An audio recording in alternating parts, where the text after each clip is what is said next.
Ya, kita lanjut pertemuan kita hari ini ya, mata kuliah PSBO ya.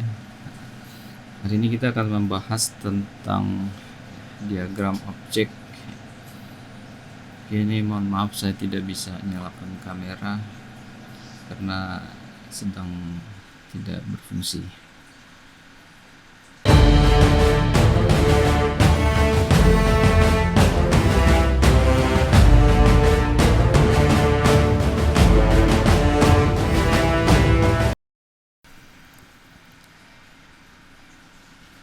Nah, ini pertemuan 10 tentang objek diagram. Objek diagram ini lanjutan dari kelas diagram sebetulnya ya. Jadi untuk objek diagram itu sebaiknya dipelajari setelah belajar kelas diagram, karena ini bergantung kepada kelas diagram. Nah, sebetulnya apa sih yang dimaksud dengan objek? Nah, terminologi objek dulu nih kita harus pahami ya. Ini bisa dicoret-coret nih. Bentar.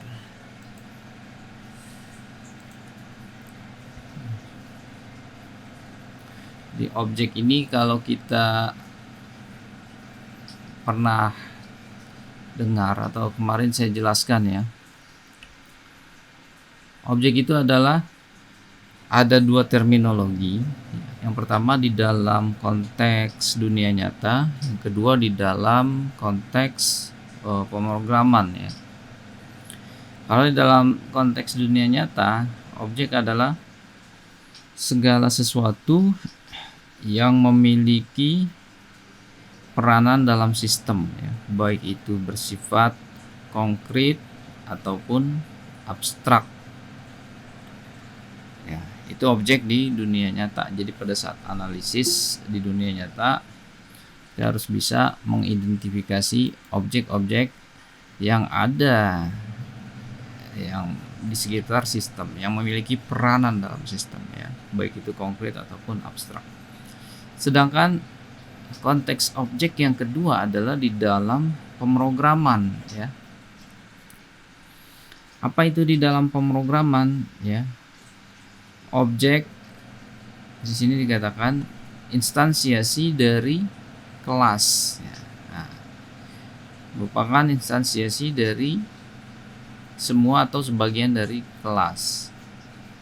Nah, berarti objek diagram yang kita bicarakan di sini adalah objek pada saat runtime ya, objek di dalam program. Objek diagram adalah potret dari objek dalam sistem ya pada suatu titik waktu. Ya, biasanya dia digambarkan terkait dengan suatu event tertentu ya di dalam suatu use case misalkan. Karena objek diagram lebih menunjukkan instance daripada kelas, maka objek diagram sering disebut sebagai instance diagram.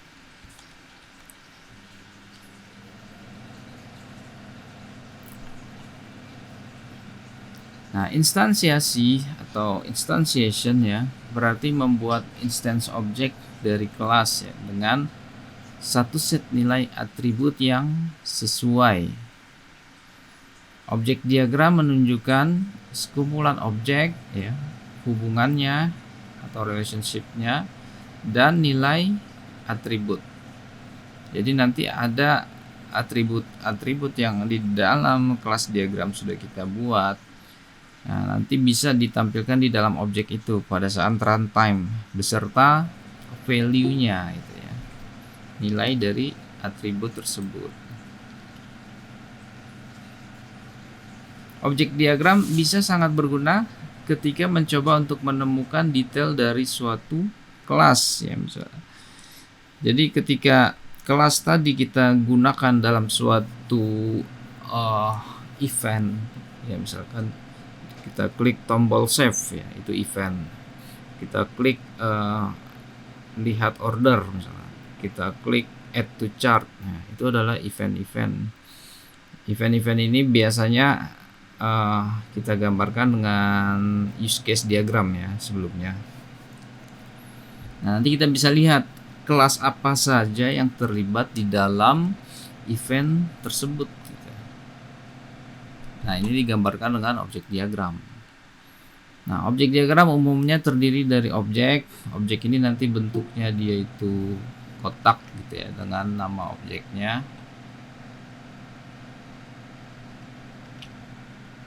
Terus ada relationship-nya juga ya, ada objek dan ada relationship. Cuman dua aja sih. Objek diagram digunakan untuk memodelkan tampilan desain statis atau tampilan proses statis dari sistem ya, sama seperti kelas diagram, tetapi dari perspektif contoh nyata atau prototype. Nah, objek diagram ditulis biasanya penulisannya dengan garis bawah gitu ya. Jika menyebutkan nama kelasnya diikuti dengan tanda titik 2 ya, biasanya titik 2-nya kalau di ini 2 kali ya, seperti ini nih. Nah, 2 kali. Untuk umum instance name ini nama instansinya atau nama variabelnya. Kemudian nama kelasnya nih, kelas name ya. Jika hanya menyebutkan nama kelasnya saja, maka tetap harus mengikut sertakan tanda titik 2. Nah, ini kita lihat kelas diagram yang dirancang. Mungkin nanti kita akan coba di kasus yang sudah kita pernah kerjakan kemarin, adalah sistem informasi akademik gitu ya.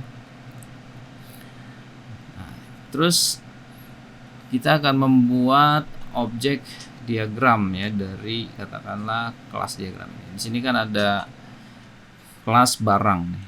Jadi kelas barang ini kalau kita instansiasi jadi objek, itu dia akan merepresentasikan satu row data.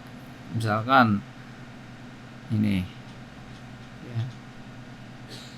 Ini nanti adalah nilai atau value dari atribut-atribut yang ada di kelas tersebut pada saat diinstansiasi ya, dan dia merepresentasikan satu row data di dalam table ya, karena ini kode barang. Di rancangan kelas diagram kita ada kode barangan ya. Nanti kode barang yang ada di dalam table tadi ini ya,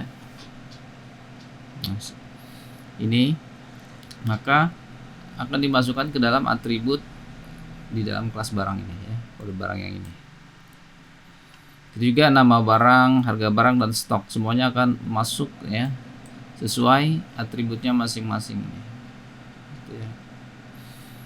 Pada saat objek atau kelas tadi diinstansiasi menjadi objek ya. Ini juga tabel transaksi. Tapi nanti kita akan melihat hubungan misalkan antara barang dengan user ada hubungan enggak, kemudian transaksi dengan detail transaksi ada hubungan atau enggak. Nah, sekarang kita gambarkan objek diagramnya seperti ini. Misalkan ini adalah user.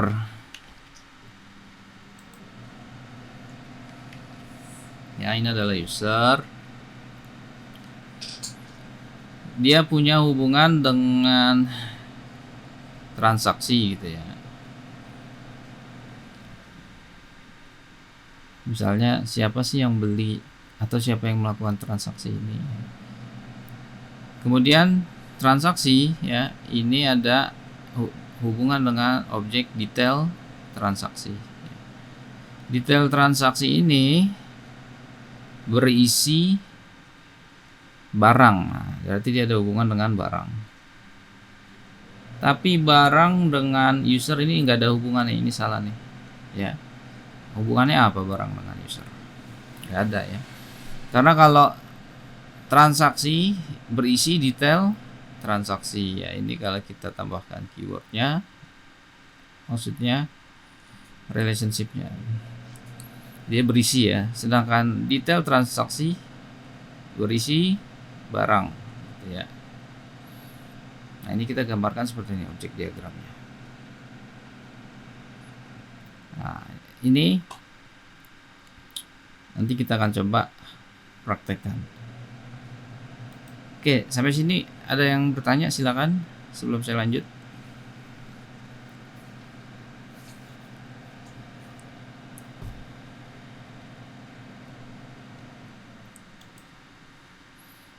Oke, kita akan buka lagi studi kasus kita yang kemarin ya.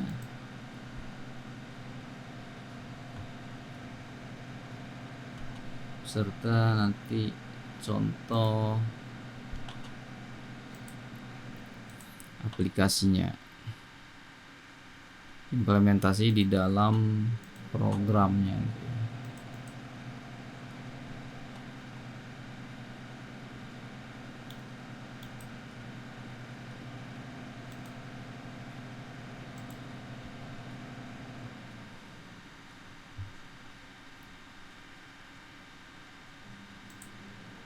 Sebentar.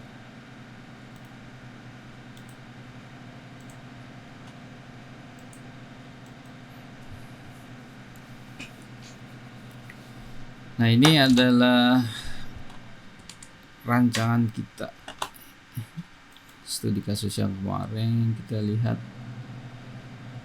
kelas diagram sistem akademik ya.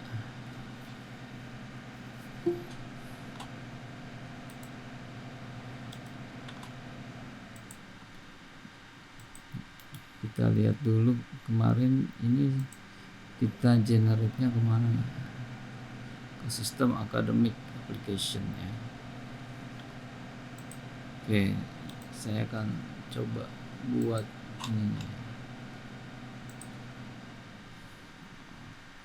Oh, yang kita jadikan sampel bukan yang ini. Ada 2 kasus kemarin sih.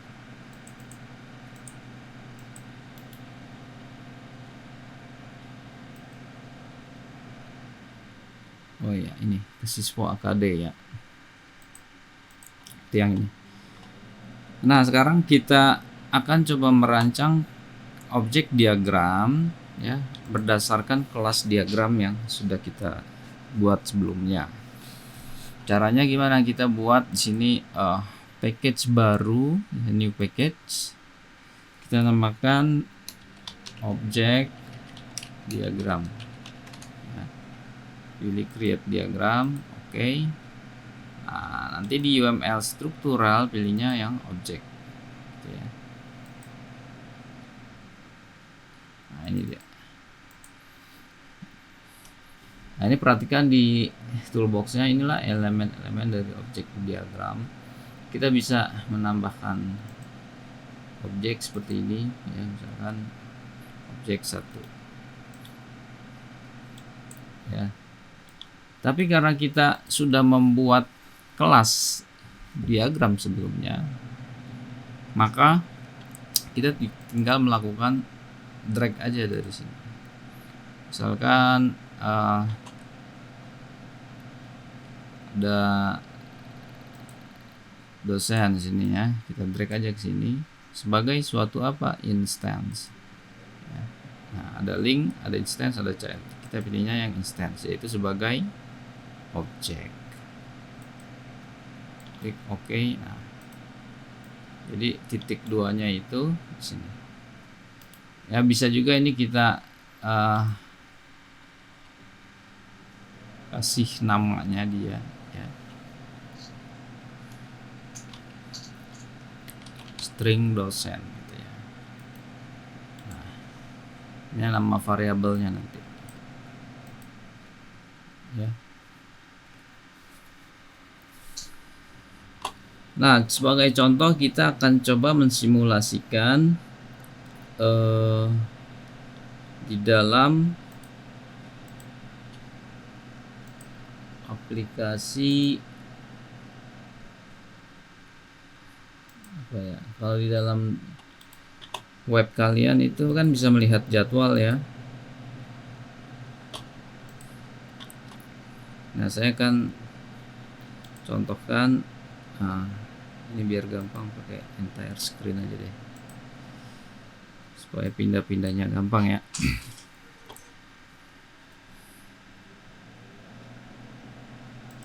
Nah, kalau ini adalah dashboard dosen ya, dashboard dosen. Sini kan ada jadwal mengajar. Kalau saya klik jadwal mengajar, nah ini akan tampil jadwal mengajar saya ya. Di sini bisa dilihat ada nama mata kuliah, kemudian ini ada kode kelas, harinya, dan ada jam ya. Ada ini kode dosennya, ini kode dosen saya, kemudian kode mata kuliah ya, SKS-nya, nomor ruang, kampusnya ada. Semua informasi ini itu ada pada kelas-kelas yang sudah kita rancang ya. Sekarang bagaimana menampilkan ini gitu ya. Nah, sekarang kita kembali ke dalam rancangan. Berarti kalau kita lihat data tadi ya, di dalam model ini adalah yang pertama yang terlibat pasti jadwal kuliah ya. Jadwal kuliah tadi sudah dosen yang sudah kita tambahkan, maka kita tambahkan juga jadwal kuliah sini ya. Kemudian mata kuliah ya, mata kuliah yang jadi acuan utama adalah jadwal, kemudian mata kuliah, kemudian dosen. Nah, di sini ada data mahasiswa nggak? Nggak ada ya, tidak ada data mahasiswa. Berarti yang terlibat hanya 3 objek ini saja. Maka kita gambarkan relationship-nya. Coba kita beri nama yang spesifik dulu ya pada objek-objek ini nantinya. Ini kita sesuaikan nanti sebagai nama variabelnya ya. Jadwal kuliah ya, karena diinstansiasi dari kelas jadwal kuliah. Kemudian ini mata kuliah,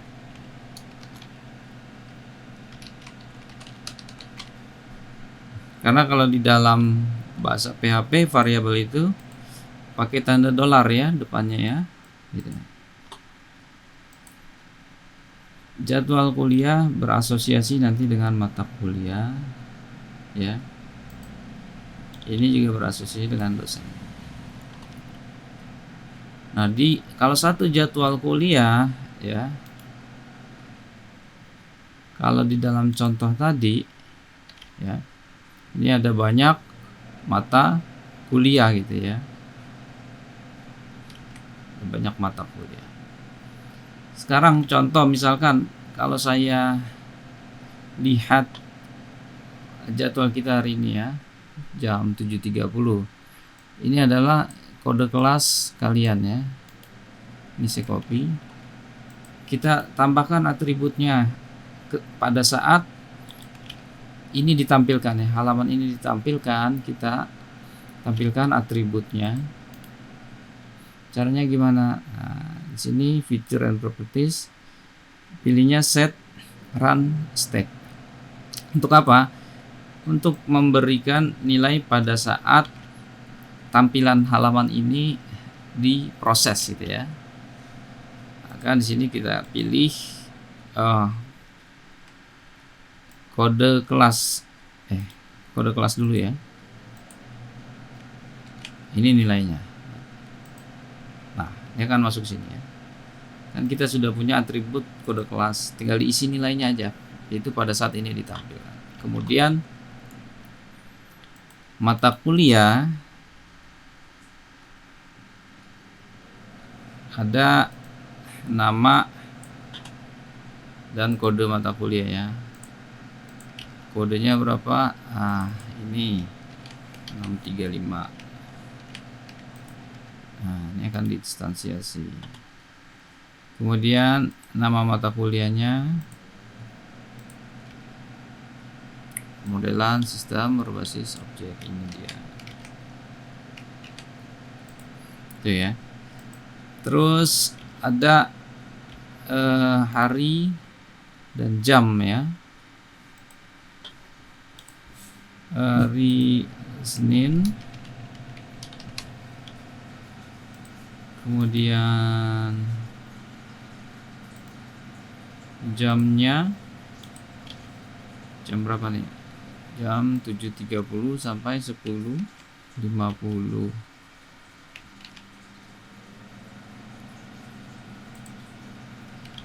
Terus ada ruang ya kan?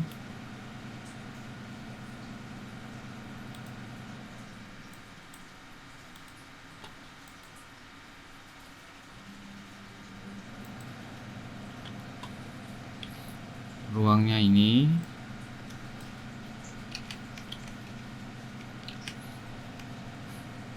kita kampus ada ya? Oh, nggak punya variabel kampus ya, harusnya ada tuh.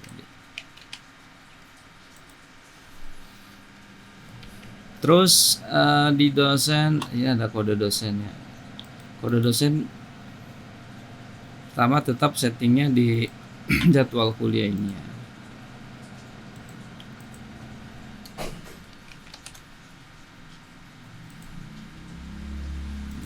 Terus baru objeknya di sini, objek dosennya.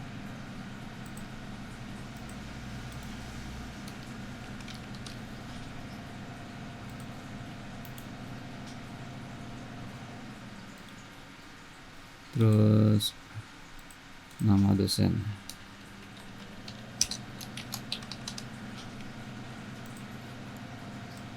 Oke, nah inilah nilai dari atribut objek pada saat runtime. Runtime yang mana? Ya ini.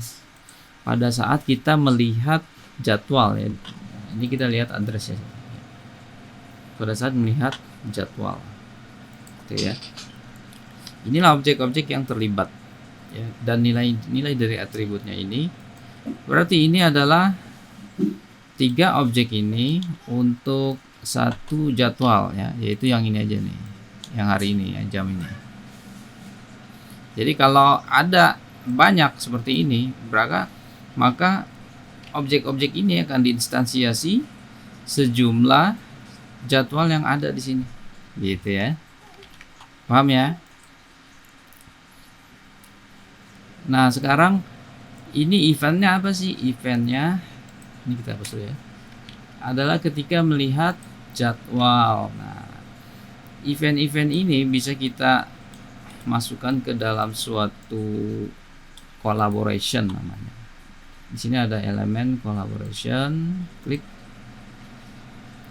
eventnya melihat jadwal gitu ya. Nah nanti yang terlibat di dalam event ini objeknya apa saja ini. Nah ini kita masukkan ke sini. Nah jadi dia adalah bagian dari satu event ini, namanya collaboration.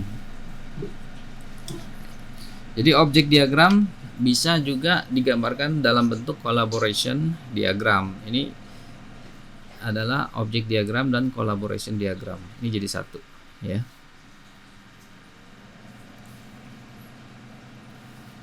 Oke, sampai sini ada pertanyaan, silakan.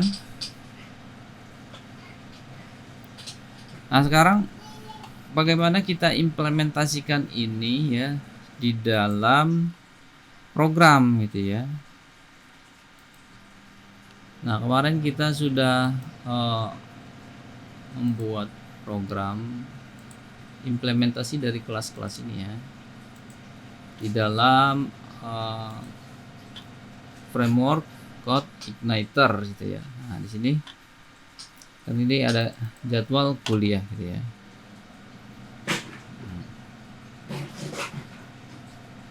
Kemudian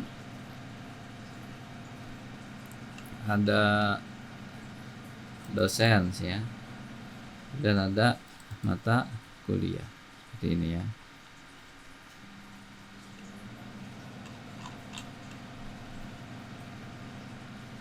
Nah ini karena tidak ada database-nya yang belum dibuat, ini tidak kita gunakan database, tapi hanya nilai sementara aja yang kita berikan sini. Nah, sekarang kalau kita lihat di sini adalah halaman dosen ini ada di addressnya di jadwal. Katakanlah jadwal ini sebuah controller gitu ya. Maka kita akan tambahkan satu controller baru di sini. New class, PHP class yang namanya jadwal. Gitu ya.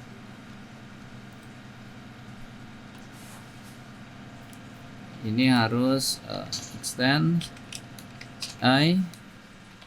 controller ya. Kemudian ada di fungsi index.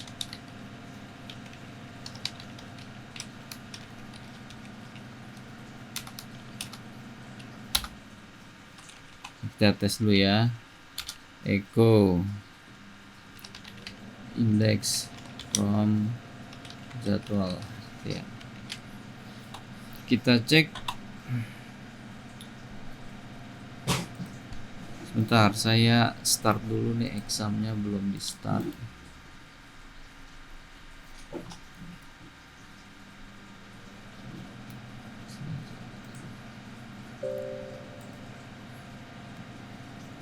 Oke, sampai sini kelihatan kan ya? Kalau nggak kelihatan bilang ya, soalnya kita tadi screennya itu share entire screen ya, jadi harusnya kelihatan semua.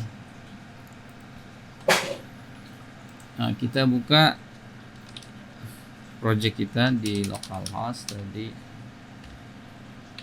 sysvo akd ya. Nah, ini kan ya. Nah, sekarang kita sudah buat controller tadi ya.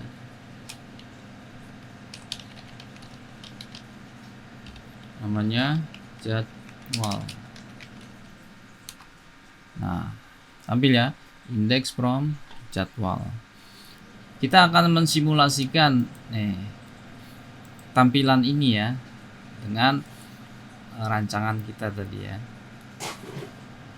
Maka yang pertama, misalkan ini kita ganti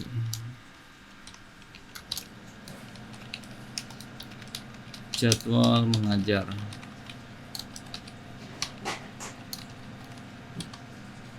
Kemudian baru kita akan load kelas-kelas yang terlibat di sini. Kita loadnya di atas ini. This load model ya. Kalian sudah belajar ini kan ya di web programming.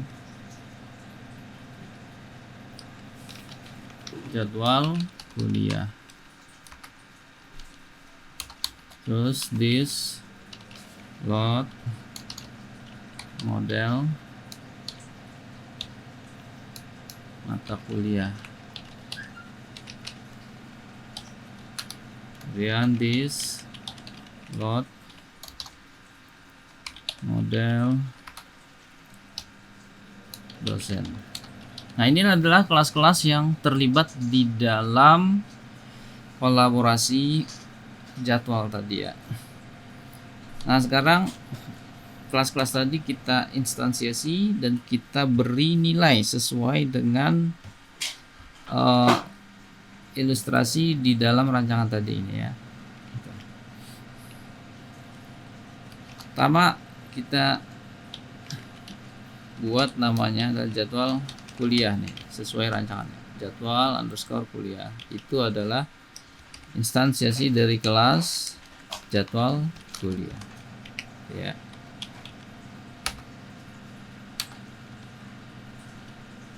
Nah, ini kita beri nilai baru. Gimana beri nilainya? Nah, kan ini ada metodenya set gitu ya. Kode kelas dulu. Berapa kode kelasnya? Tadi contohnya di sini kelas kamu nih ya. 103A. Kemudian kita beri nilai lagi kode mata kuliahnya itu ya. Ini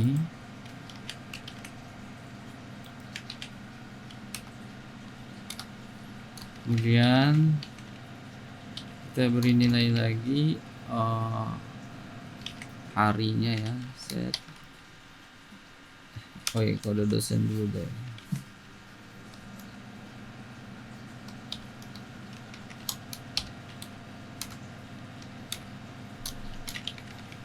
Terus set hari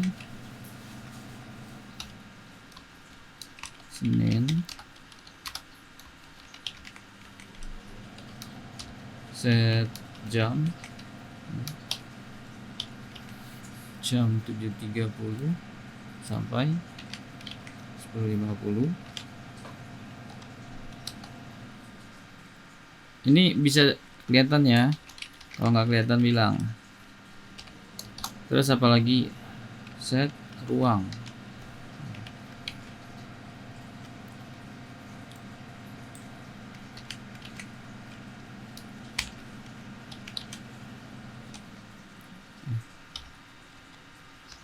Dah, ini sudah ada nilainya. Terus untuk mata kuliah sama, kita instansiasi juga new mata kuliah. Kita beri nilai set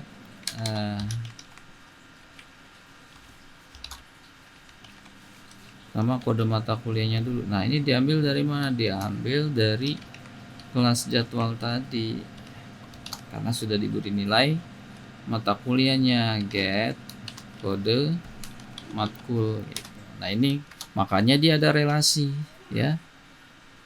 Relasinya berdasarkan referensi kode mata kuliahnya. Ini makanya dia disebut berelasi. Set nama mata kuliahnya apa? Kita copy aja dari sini.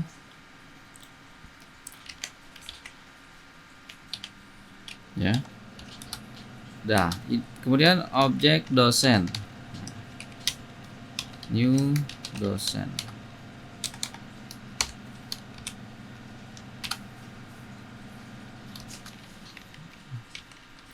Kita beri kode dosennya. Nah, ini juga diambil dari objek jadwal kuliah karena sudah diberi nilai kode dosennya. Nah, karena dia berelasi ya, seperti ini caranya. Set nama dosen. Nah, ini manual. Nanti untuk nama ya, nama dosen atau nama mata kuliah itu juga jadwal itu ya, kode apa hari, jam dan ruang itu semua harus diambil dari table-table ya, database-nya. Jadi row-nya harus diambil dari table-table yang sesuai dengan kelas tersebut ya, seperti yang dijelaskan tadi. Ini mewakili satu row data ya. Nah, sekarang ini kita sudah katakanlah ini kita simulasikan, ini ngambilnya dari database ya. Ini ngambilnya dari database. Sekarang kita tampilkan ya caranya ya, kita tampilkan aja. Sama kita buat heading H2 ini adalah nama mata kuliahnya ya. Kita ambil dari kelas apa? Kelas mata kuliah. Get nama matkul ya.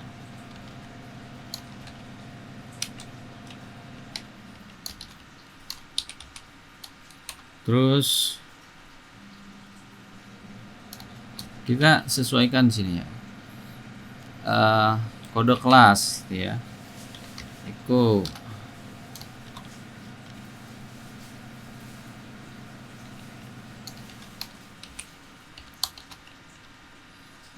itu diambil dari mana? Dari jadwal kuliah ya, get kode kelas.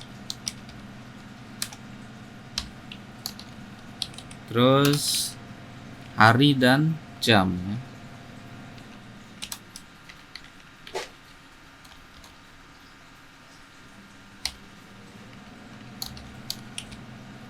Hari dan jam dari mana? Dari objek jadwal kuliah. Get hari, ya.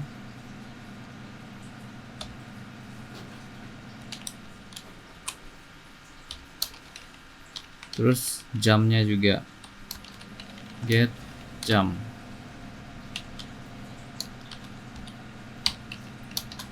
Nah, seperti ini.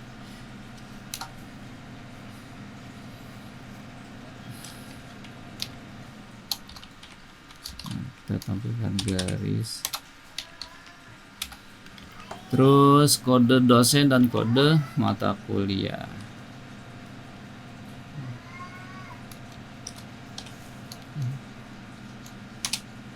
Oke, H3 saja ya. Kode dosen bisa dari jadwal atau bisa dari dosen, tapi di sini kita dari dosen aja ya. Get kode dosen.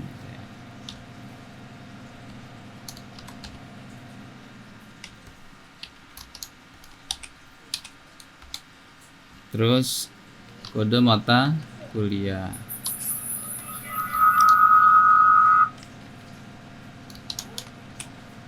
Dari mana kode mata kuliah? Dari jadwal kuliah. Bisa juga dari kelas mata kuliah tadi ya, gitu. Oke. Nah, ini adalah implementasinya ya di dalam event apa? Jadwal. Ini kalau kita tampilkan, wah, ada error nih ya. Ada error di jadwal kuliah baris 37. Kita cek dulu. Oh, ini. Nah, inilah kita menampilkan data ini sesuai dengan objek-objek yang terlibat di dalamnya. Ya, kurang lebih seperti itu ya. Ini kan sudah rapi pakai CSS. Kalau ini kan enggak. Tapi yang penting cara kerjanya tadi, gitu ya. Cara kerjanya sini di dalam controller jadwal ya. Dan objek-objek yang terlibat di dalamnya tadi adalah ini. Ini kelasnya dan ini objek-objeknya. Ya, dan objek ini saling berasosiasi ya. Berasosiasinya di sini kalau mata kuliah dengan kode mata kuliah melalui apa? Kode matkul gitu ya. Jadi untuk mendapatkan nama matkul ini kita harus dapatkan kode matkulnya dari jadwal kuliah dulu gitu ya. Begitu juga dosen, untuk mendapatkan nama dosen ini harus diambil dari kode dosen yang di jadwal kuliah dulu. Nah, karena itulah makna dari relationship tadi, dia berrelasi. Ya. Maka outputnya seperti ini. Ya, output yang seperti ini ya itu kita hasilkan melalui ya, proses tadi. Sesuai dengan rancangan diagram yang kita buat. Begini. Nah, jadi nanti antara rancangan dengan implementasi program itu matching ya. Oke, sampai sini ada pertanyaan, silakan yang mau bertanya.